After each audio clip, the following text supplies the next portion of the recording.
नमस्कार छात्रों, YouTube channel GK art पर एक बार फिर से आप सभी का बहुत बहुत स्वागत है। उम्मीद करते हैं छात्र कि आप सभी स्वस्थ होंगे और बेहतर होंगे।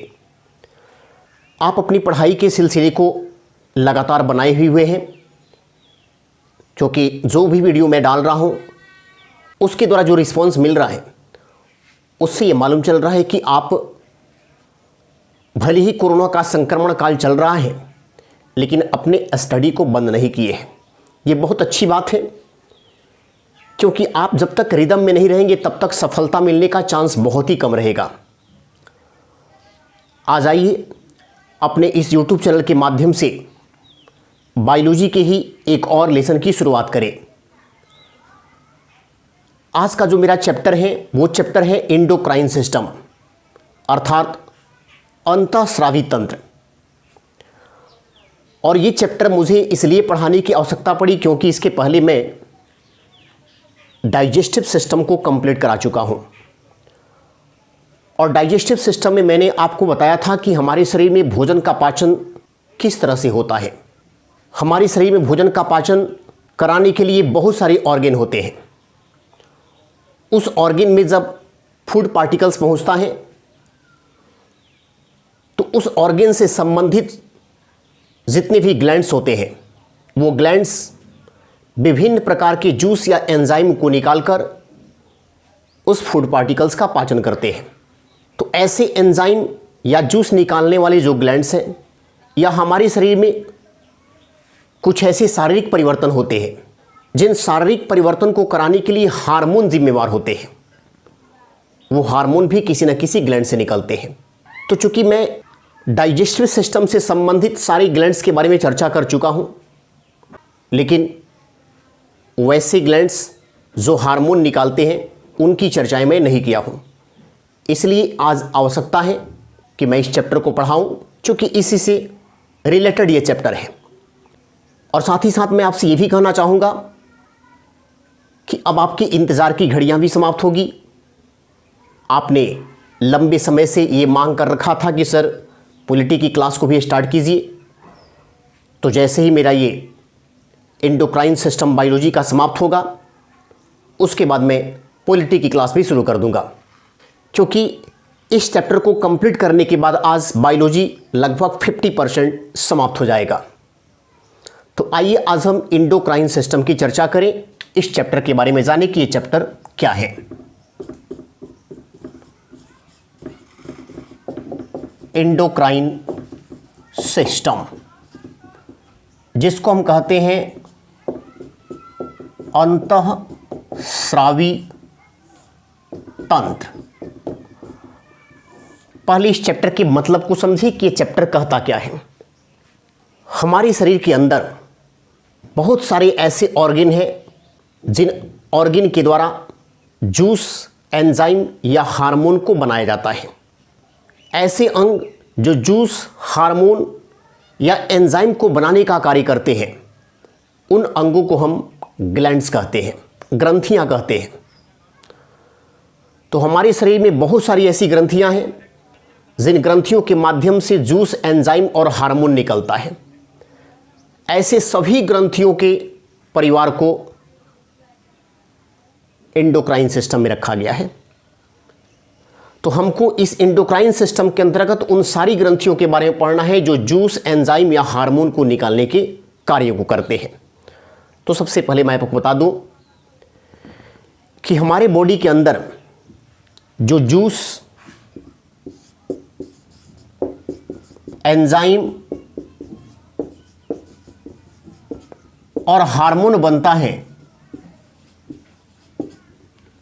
उसको निकालने का काम तो बहुत सारी ग्रंथि करते हैं, लेकिन इन सारी ग्रंथियों को दो ही पार्ट में बांटा गया है। इन सारी ग्रंथियों को दो पार्ट में बांटा गया है, और जो दो पार्ट में बांटा गया है उसमें एक है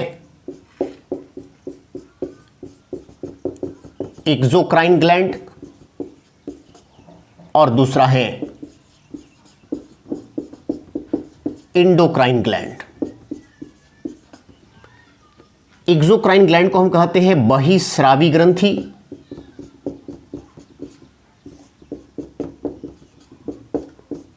और इंडोक्राइन ग्रंथि को कहते हैं हम अंतःस्रावी ग्रंथि।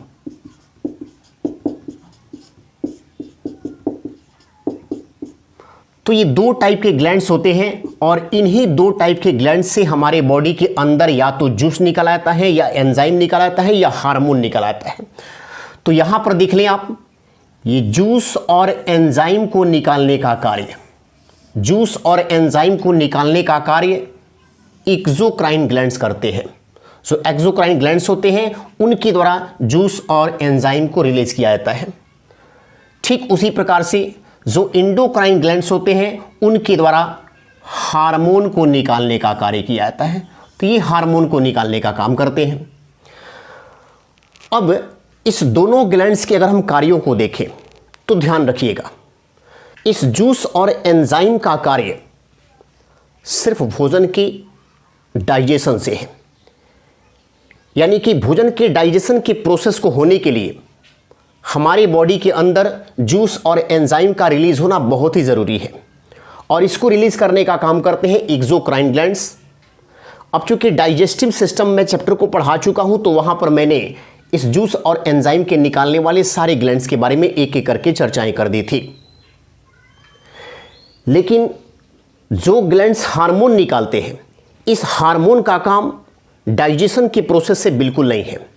हार्मोन डाइजेशन की क्रिया में भाग नहीं लेते हैं, ये भोजन का पाचन नहीं कराते हैं, लेकिन ये हमारे बॉडी के अंदर विभिन्न प्रकार के परिवर्तनों को लाते हैं। जैसे मान लेते हैं कि जब हम नवजात शिशु से छोटे थे तो धीरे धीरे हमारी हाइट क्या होती गई, बढ़ती चली गई, और ये हाइट बढ़ाने के लिए पूरी तरह से जिम्मेवार है हार्मोन। ठीक उसी प्रकार से बड़े होने के बाद जब दाढ़ी मूछें निकल आती हैं तो इसके लिए जिम्मेवार होते हैं हार्मोन। तो हमारी बॉडी के अंदर जो भी चेंजेस होते हैं, उन सारे चेंजेस को कराने के लिए जिम्मेवार होते हैं हार्मोन, जबकि भोजन के डाइजेशन के प्रोसेस में भाग लेते हैं जूस और एंजाइम। तो ये डाइजेशन का चूंकि चैप्टर मैंने पढ़ाया है, तो वहां पर एक्सोक्राइन ग्लैंड्स के बारे में मैं बता चुका हूं कि जूस और एंजाइम किस किस ग्लैंड से निकलता है और किस टाइप के फूड पार्टिकल्स का पाचन करता है। लेकिन इस हार्मोन को निकालने वाले ग्लैंड्स के बारे में चर्चाएं नहीं हुई थी। अब देखिए, एक्सोक्राइन ग्लैंड्स जो जूस और एंजाइम को निकालने का काम करते हैं, उसके बारे में मैं आपको बता दूं। एक्सोक्राइन ग्लैंड्स कहेंगे किसे? कोई पूछेगा कि एक्सोक्राइन ग्लैंड्स किसको कहते हैं, तो वैसे ग्लैंड्स जो जूस को शरीर के अंदर या बाहर निकालने का काम करते हैं, अंदर या बाहर दोनों तरफ निकालने का काम करते हैं, तो वैसे ग्लैंड्स को हम कहते हैं एक्सोक्राइन ग्लैंड्स। अब ये जूस शरीर के ये बाहर निकलेगा तो इसमें किसी टाइप का एंजाइम नहीं होगा। याद रखिएगा, जूस जब शरीर के अंदर निकलेगा तो उसमें एंजाइम पाया जाएगा।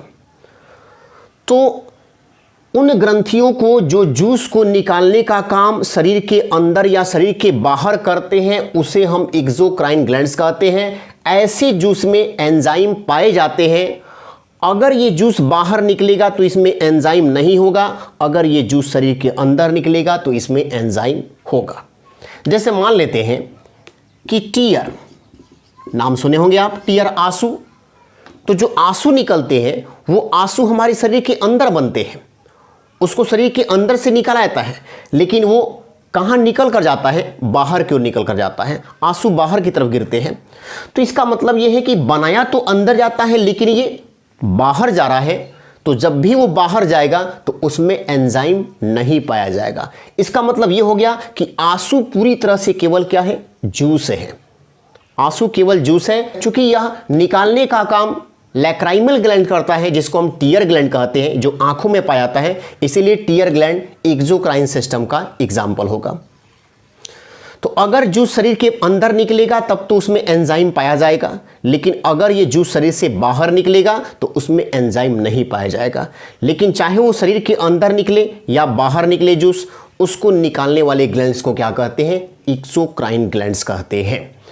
अब देखिए यहाँ पर इंडोक्राइन में, इंडोक्राइन सिस्टम में क्या है कि वैसे ग्लैंड जो शरीर के अंदर हार्मोन निकालने का काम करते हैं, शरीर के अंदर हार्मोन निकालते हैं जिससे विभिन्न प्रकार के शारीरिक बदलाव होते हैं। जैसे आप सुने होंगे पिट्यूटरी ग्लैंड्स के बारे में। पिट्यूटरी ग्लैंड्स के द्वारा सोमैटोट्रोपिक हार्मोन निकल आता है। ये हार्मोन मनुष्य की वृद्धि के लिए उत्तरदायी है। तो ये हार्मोन अंदर निकल रहा है और हमारे शरीर में बदलाव को ला रहा है। लेकिन जूस अंदर भी निकल सकता है और बाहर भी निकल सकता है। जब अंदर या बाहर कहीं भी निकले वैसे ग्लैंड्स को हम क्या नाम देंगे? एक्सोक्राइन। अब यहाँ पर आइए हम देखते हैं कि इसका तो मतलब हम समझ गए कि एक्सोक्राइन ग्लैंड्स क्या है और एंडोक्राइन ग्लैंड्स क्या है। अब आपसे ये प्रश्न पूछेगा कि एक्सोक्राइन ग्लैंड की संख्या कितनी होती है? एक्सोक्राइन ग्लैंड्स कितने होते हैं? जैसे मान लेते हैं कि यहां पर हम दे दे रहे हैं एक्सोक्राइन, और अगर हम आपसे पूछें कि एक्सोक्राइन ग्लैंड्स की टोटल संख्या बताइए, तो किसी किसी किताब में आप देखेंगे तो उसमें 6 मिलेगा और किसी किसी किताब में देखेंगे तो 7 मिलेगा। यानी संख्या 6 भी बताया जाता है और 7 भी बताया जाता है। इसीलिए हम आपको सातों का सातों लिखवा रहे हैं कि कौन कौन से एक्सोक्राइन ग्लैंड है। तो यहां पर लिख लेंगे संख्या में कितने हैं? 7 हैं। अब देखिए कौन कौन है। उसमें एक है टीयर ग्लैंड। टीयर ग्लैंड जिस ग्लैंड्स के द्वारा आंसू निकाला जाता है, इस टीयर ग्लैंड को हम लैक्राइमल ग्लैंड भी कहते हैं। लैक्राइमल ग्लैंड भी कहते हैं, यानी अश्रुग्रंथि। अश्रुग्रंथि, और मैंने पहले बताया था कि आंसू बनता है अंदर लेकिन निकलता है बाहर। तो टीयर ग्लैंड्स का अगर पूछा जाए कि लोकेशन कहाँ होगा, यानी ये शरीर के कहाँ पर पाया जाता है, तो शरीर में कहाँ पाया जाता है? आई में, यानी आंखों में होता है। उसी तरह से एक और एग्जांपल लेते हैं, स्वीटिंग ग्लैंड। स्वीटिंग ग्लैंड, और स्वीटिंग ग्लैंड के बारे में बात की जाए तो इसको कहते हैं पसीना बनाने वाली ग्रंथि। पसीना बनाने वाली ग्रंथि।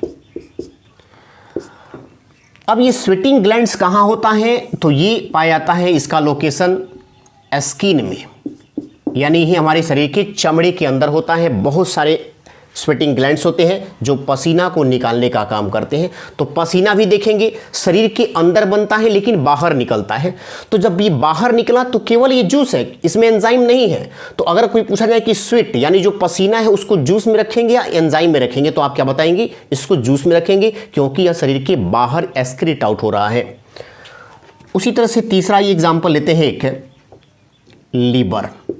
ये तो आप सुने होंगे, लीवर जिसको हम कहते हैं यकृत, या इसी को कहते हैं जिगर। अब लीवर जो ग्लैंड्स हैं, इसका लोकेशन कहाँ होता है? तो आपको पता है कि ये हमारी एब्डोमिनल पार्ट में राइट साइड में होता है। ये दाहिनी तरफ होता है। जो हमारा उदर गुहा है, जो पेट वाला भाग है, उस पेट में यह दाहिने की ओर आता है। तो इसको हम सीधे लिखेंगे एब्डोमिनल पार्ट।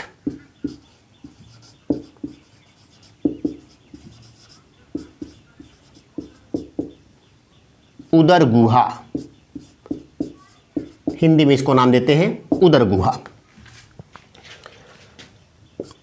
अगला ग्लैंड देखते हैं यहां पर, पैनक्रियाज। पैनक्रियाज जिसको हम कहते हैं अग्नाशय। पैनक्रियाज के लोकेशन के बारे में यदि बात किया जाए तो ये कहां होता है? Behind the liver. ये तो मैं पढ़ा भी चुका हो चुकी। बिहाइंड द लीवर का मतलब हो गया कि ये लीवर के पीछे होता है, यकृत के पीछे होता है। ये दोनों ग्लैंड्स किस तरह से कार्य करते हैं, जब आप मेरे डाइजेस्टिव सिस्टम के लिए चैप्टर को पढ़िएगा तो वहां पे तमाम बातें मिल जाएगी। तो ये पैनक्रियाज हुआ। उसके बाद सैलिवरी ग्लैंड। सैलिवरी ग्लैंड्स जिसको हम कहते हैं लार ग्रंथि। अब मुझे बताइए, लार ग्रंथि को अगर देखिएगा तो ये लार निकालने का काम सैलिवरी ग्लैंड कर रहा है। तो जो लार निकलता है हमारे मुंह के अंदर निकलता है, इसको निकालने का काम सैलिवरी ग्लैंड करते हैं, लार ग्रंथियां करती हैं। और इससे जो लार निकलता है उसको आप देखेंगे, वो लार बनता अंदर है लेकिन निकल बाहर जाता है। आप कभी कभी देखिएगा लोग लार बाहर टपकाने का कार्य करते हैं, तो लार बाहर निकलता है, तो बाहर अगर निकल रहा है तब तो उसमें एंजाइम नहीं है, लेकिन अगर वो मुंह के अंदर ही केवल निकल कर रह जा रहा है तो उसमें एंजाइम पाया जाएगा। तो सैलिवरी ग्लैंड्स जो है इसका लोकेशन पूछा जाएगा कि कहाँ होता है, तो ये होता है कहाँ में, मुंह में, माउथ। तो ये आपके 5 यहां पर एक्सोक्राइन ग्लैंड हो गए। अब आइए आगे और भी देख लेते हैं जो 2 बचे हुए हैं। एक है आपका गैस्ट्रिक ग्लैंड। गैस्ट्रिक ग्लैंड जिसको हम कहते हैं जठर ग्रंथि। जठर ग्रंथि, और आपको बता चुके हैं कि जठर ग्रंथियों के द्वारा ही पेप्सिन और रेनिन एंजाइम को निकाला जाता है, और इसी जठर ग्रंथि के द्वारा एक हार्मोन रिलीज किया जाता है जिसको हम HCl कहते हैं, जो कि इस प्रकार के एंजाइम को एक्टिवेट करने का काम करते हैं। तो इस गैस्ट्रिक ग्लैंड का लोकेशन अगर पूछा जाए कहाँ होता है, तो ये कहाँ पर मैंने बताया था, एस्टोमक में। गैस्ट्रिक ग्लैंड कहाँ पाता है, एस्टोमक में। और अब एक और जो बचा हुआ है ग्लैंड्स, उसमें है मैमली ग्लैंड। मैमली ग्लैंड जिसको हम कहते हैं दुग्ध ग्रंथि। और इस ग्लैंड के बारे में याद रखिएगा कि यह केवल लड़कियों में ही पाया जाता है। केवल लड़कियों में पाया जाता है, लड़कों में बिल्कुल नहीं पाया जाता है। तो मैमली ग्लैंड्स जो दूध निकालने वाली ग्रंथियां हैं, उसका लोकेशन पूछा जाए कहाँ होता है, तो ये होता है ब्रेस्ट में। चूंकि लड़कों के सीने को हम कहते हैं चेस्ट और लड़कियों के सीने को कहते हैं ब्रेस्ट, तो इसके बारे में हम ये कह सकते हैं कि ये जो ग्लैंड्स हैं, it is only found in female, या केवल लड़कियों में ही पाया जाता है। अब देखिए, आपसे जो भी मैंने 7 का नाम यहां पर लिखवाया है एक्सोक्राइन ग्लैंड के बारे में, उसके बारे में आपसे और क्या क्वेश्चन पूछा जा सकता है। आपसे जैसे क्वेश्चन पूछ देगा इसमें कि कौन सी एक्सोक्राइन ग्लैंड सबसे बड़ा होता है, सबसे लार्जेस्ट इंडोक्राइन ग्लैंड्स का नाम बताइए जो सबसे बड़ा होता है। तो याद रखेंगे सबसे बड़ा जो है उसका नाम क्या है, liver. Largest gland, largest gland plus यहां पर एक और लिखेंगे हैवीएस्ट ऑर्गन। मानव के शरीर का सबसे भारी अंग कौन सा है, तो मानव के शरीर का सबसे भारी अंग लीवर है। सबसे भारी अंग लीवर है। लार्जेस्ट ग्लैंड कहा जाए कि हमारे शरीर के अंदर सबसे बड़ी ग्रंथि का नाम बताएं, तो ग्रंथि का नाम जब पूछा जाएगा तो आप क्या बताएंगे, लीवर। लेकिन अगर ये कह दें कि लार्जेस्ट ऑर्गन का नाम बताएं, मानव शरीर का सबसे बड़ा अंग कौन सा है, तब आपका आंसर क्या बनेगा, स्किन बनेगा। तब आप स्किन को आंसर देंगे। लेकिन लार्जेस्ट ग्लैंड पूछे या हैवीएस्ट ऑर्गन पूछे, सबसे भारी अंग, तब आप क्या बताएंगे, तब आपका जवाब क्या होगा, लीवर। तो ये तो हो गया सबसे भारी। अगर सेकंड लार्जेस्ट को देखा जाए तो सेकंड लार्जेस्ट होता है स्वेटिंग ग्लैंड। अब अगर ये कहा जाए क्वेश्चन कि सबसे स्मॉलेस्ट ग्रंथि का नाम बताइए, सबसे स्मॉलेस्ट ग्रंथि का नाम क्या होगा, जो सबसे छोटी ग्रंथि है उसका नाम बताइए, तो मानव के शरीर में जो सबसे छोटी ग्रंथि होती है उसको हम कहते हैं टीयर ग्लैंड। टीयर ग्लैंड सबसे स्मॉलेस्ट ग्लैंड है। यहां पर लिखते हैं स्मॉलेस्ट ग्लैंड। मानव शरीर की सबसे छोटी ग्रंथि जो एक्सोक्राइन ग्लैंड्स है, मैं केवल यहां पर बात किया हूं एक्सोक्राइन ग्लैंड का। इंडोक्राइन के अंदर कुछ और होगा। इंडोक्राइन ग्लैंड्स के अंदर बड़ी जो ग्रंथि होगी कुछ और होगी, जो छोटी ग्रंथि होगी वो कुछ और होगी। और अगर दोनों को लेकर देखा जाए तब भी रिजल्ट मैं कुछ दूसरा बताऊंगा। यानी पूरे शरीर की मैं बात कर दूं, एक्सोक्राइन इंडोक्राइन का बंटवारा मैं नहीं करूं, फाइनली आपसे पूछूं कि दोनों मिलाकर सबसे छोटा सबसे बड़ा कौन होगा, तो उसका आंसर भी अलग होगा। ये मैं जो बात कर रहा हूं वो याद रखिएगा कि मानव शरीर की सबसे छोटी एक्सोक्राइन ग्लैंड का नाम बताएं, क्या होगा, टीयर ग्लैंड। मानव शरीर के सबसे छोटे एक्सोक्राइन ग्लैंड का नाम बताइए, तब आपका होगा टीयर ग्लैंड। उसी प्रकार से मानव शरीर के अंदर सबसे बड़ी एक्सोक्राइन ग्लैंड्स का नाम बताइए, तब क्या होगा आपका लीवर। मानव शरीर के अंदर सबसे भारी अंग कौन सा है, तो ये आपका हो जाएगा लीवर। ठीक है, तो ये तो आपको मैंने बता दिया। अब जैसे किसी किसी किताब में 6 लिखा रहता है, किसी किसी किताब में जो 7 लिखा रहता है, ऐसा क्यों हो जाता है? तो अगर 6 लिखा है तो याद रखिएगा कभी कभी क्या होता है कि गैस्ट्रिक ग्लैंड को हटा देता है किताब में, तो गैस्ट्रिक ग्लैंड को हटा देगा तो फिर आपका हो जाएगा 6।